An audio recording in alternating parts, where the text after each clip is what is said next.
Hey, what's everyone? Now, it looks like Watch Dogs has been delayed to February of 2014. Now, a lot of people are really upset about this, including people that purchased their next-gen consoles just so then they could play this game. Now, they've came out and said that the reasons they're doing this is so then they could polish and refine the game across all platforms and to get rid of any major bugs that would make the game unplayable. And they also said that they really appreciate all the support, but they really want to refine the game that everybody is so anxious and so excited for and everything, and not to let anyone down, which is really, really great. And the other thing is that they are making this game for a lot of platforms. It's not just the big three. They're making this on the older systems and the newer systems. They're making this on about half a dozen consoles or systems, and because of that, it's really good to see that they're actually going to be looking not to cheaping out or spending more time on one platform than the other, and they're actually going to try to make it playable across all systems, instead of it being another one of those games that is playable on one or two systems, but unplayable on another, or has major problems. And that is really, really great to see. Now, this isn't something that they just kind of, thought on, or just really made a decision on a loose thought.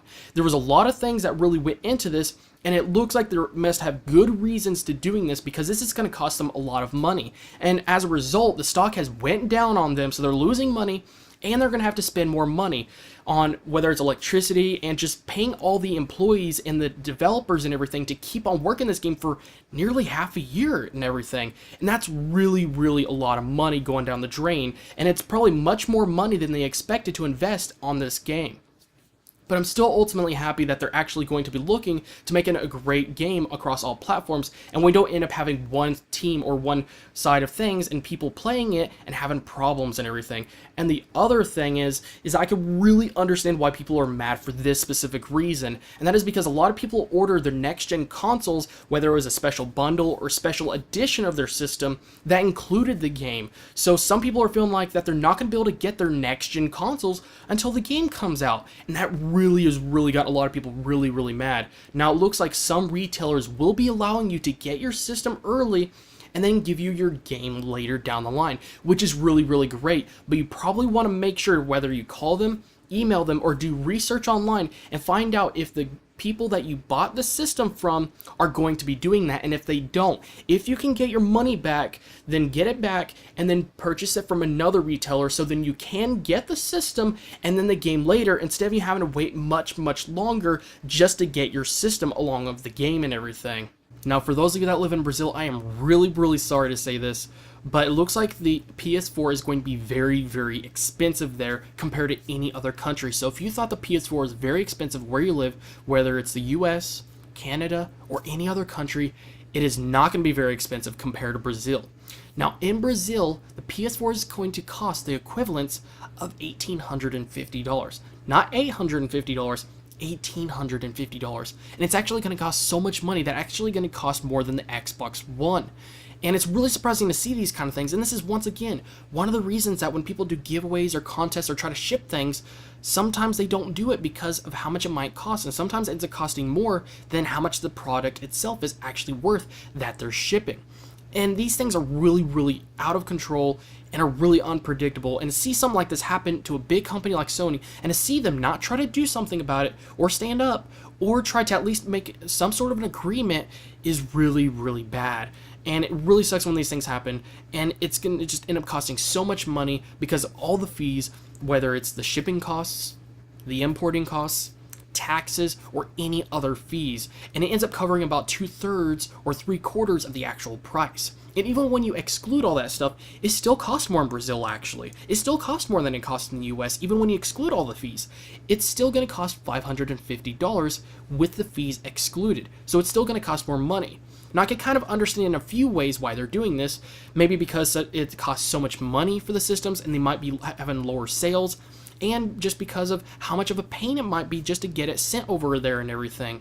So they probably wanted to go ahead and just make the price go up a little bit more.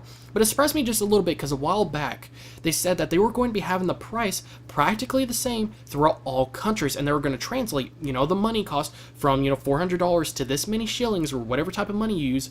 They were going to change it and pretty much put it at a very similar price in that country. And to see the price go up really sucks. I would at least hope for them to be at least a little bit reasonable, but again, these are things that are unpredictable. It's probably going to make things worse for Sony, and it might be a little bit more safer just to have the price a little bit higher and it really sucks to see this kind of stuff. Now, very recently I did a video giving you guys the release date for Naruto Shippuden Ultimate Ninja Storm 3 Full Burst. Now, during that time we did not know what the price was going to be on the PC port. All we knew was the release date. And now we finally know what the price is actually going to be for the game. So for this game coming on the PC, it's going to be actually a surprising price. Not $60, not $50, it's going to be $40, which is a really big surprise no matter what way you look at it, whether you look at it from just another game or as a PC port, because the game has been out for less than a year. It came out earlier this year, 2013. And to see it come out on PC within a year later and be around the same price as it costs currently on the consoles, and the fact that this is going to be including some DLC that you have to download on the consoles, is really amazing. Now, ultimately, once again, I am really hoping that they just make a great PC port, because if we could see great PC ports for these types of games, we could be seeing more games like this coming on the PC. And for a lot of people, that will make people really happy, and it could be a real world changer, and it's going to make things so much better for a lot of people, and it's going to be ultimately amazing. So things are looking really good so far, and as long as it's a good PC port, I'm sure everybody's going to be really happy. Well, that's pretty much it for today, guys, and sorry guys if I did this video a little bit late, but I guess you could say I had a very busy day, but I still wanted to bring this video to you guys, so I hope you guys enjoyed the video, and if any of you guys have any questions or comments or anything like that, make sure to post in the comment section below. Other than that, guys, I hope you guys have an awesome weekend, and I will see you guys in the next video.